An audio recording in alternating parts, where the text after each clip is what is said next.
Hello friends, welcome to my YouTube channel. Math is magic.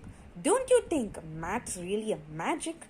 I believe that math is really a magic. The formulas, derivations, this and that, everything is a magic. Today, 1st May, we are uploading our first video. This channel is only for class 10th CBSE students.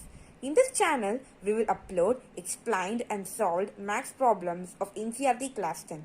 So let's get started with the first chapter, real numbers. We will first solve the questions which were there last year. Because again, as the COVID cases rise, there may be a chance for reduction of syllabus by CBSE. But I am not very sure about it. After completing the last year portions first, I will start with the deleted syllabus. So let's get started.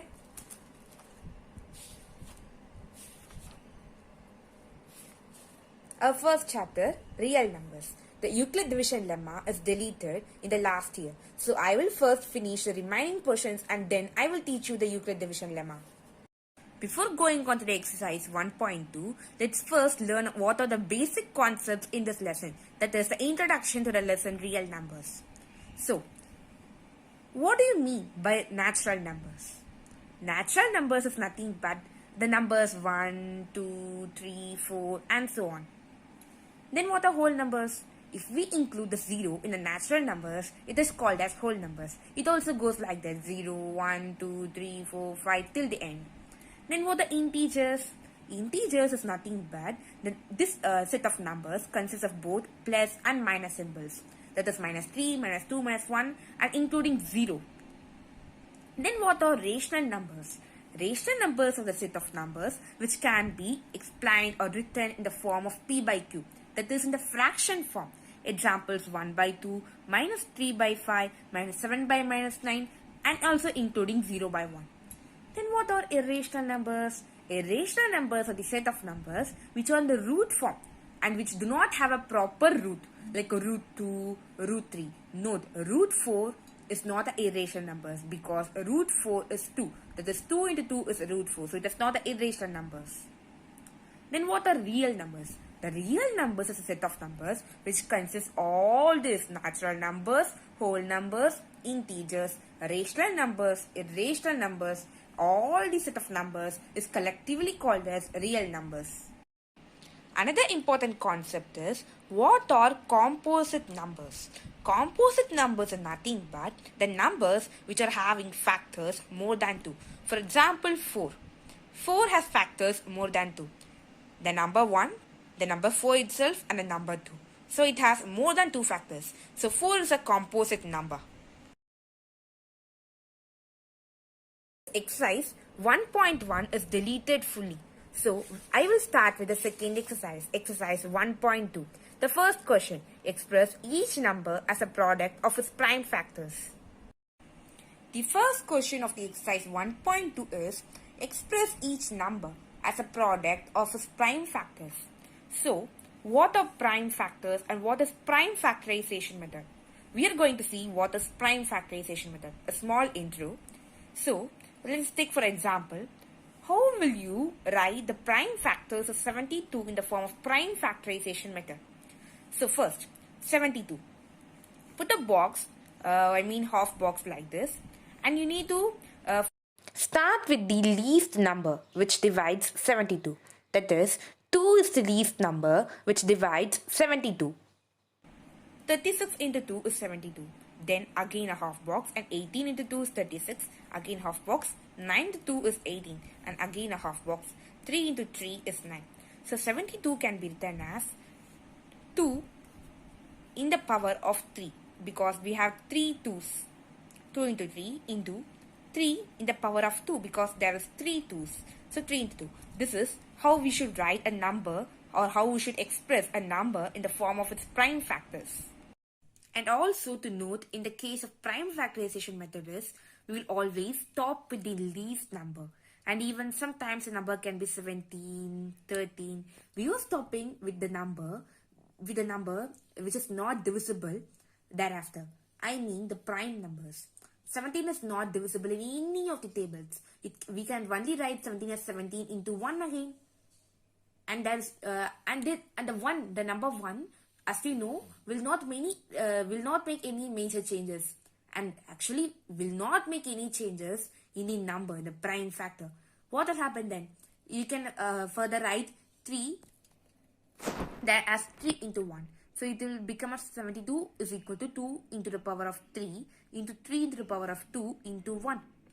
Again, 2 into the power of 3 into 3 into the power of 2 into 1 will result you the same number, 2 into the power of 3 into 3 to the power of 2. Now, let us solve the first question of the exercise 1.2, that is, express each number as a product of its prime factors as we discussed earlier. So, our first subdivision is 140. We should express 140 in the form of its prime factors. So, 140, as I said earlier, 2 is the least number. So, 2 into 70 is 140 and 2 into 35 is 70. 5 into 7 is 35. So, 140 can be written as 2 into power of 2 into 5 into 7, as there are two 2's in the prime factorization of 140. Let's move on to our second question, the second subdivision, 156. 156 can be written as 2 into 78, 156, 2 into 39, 78, 3 into 13, again 39. So 156 is equal to 2 into power of 2, as there are two 2's and into 3 and into 13. Let's move on to the third subdivision, that is 3825. 3825 can be written as 5 into 765. Here we are using 5 because the least number, that is the smallest number which divides 3825 is 5. So 5 into 765 is 3825, and again 5 into 153 is 765, and again 51 into 3 is 153, 17 into 3 is 51.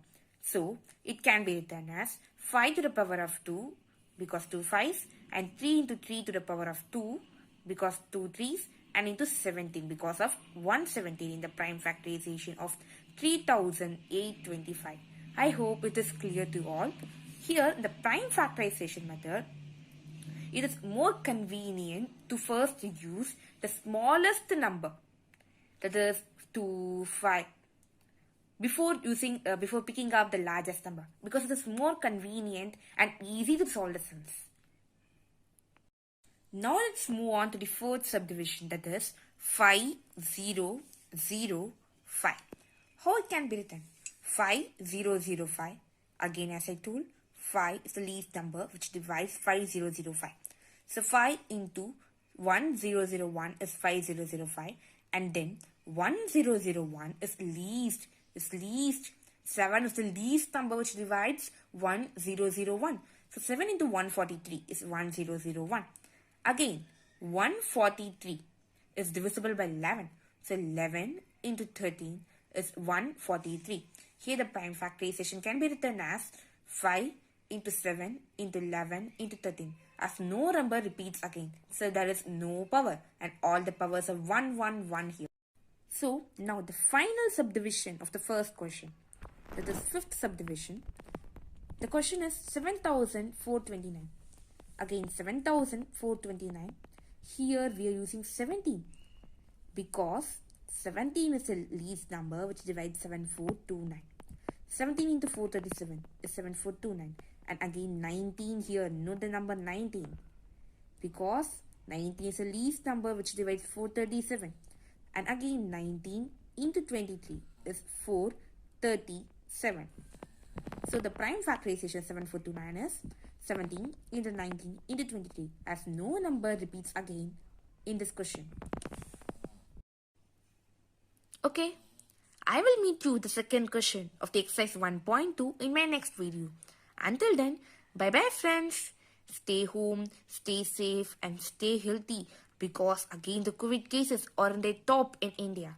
And also do practice maths, because practice is very important for maths. And also try to solve any other questions of the first question, and try to express them in the prime factors. And also if you have any doubt, please comment me in the comment section below. Bye bye.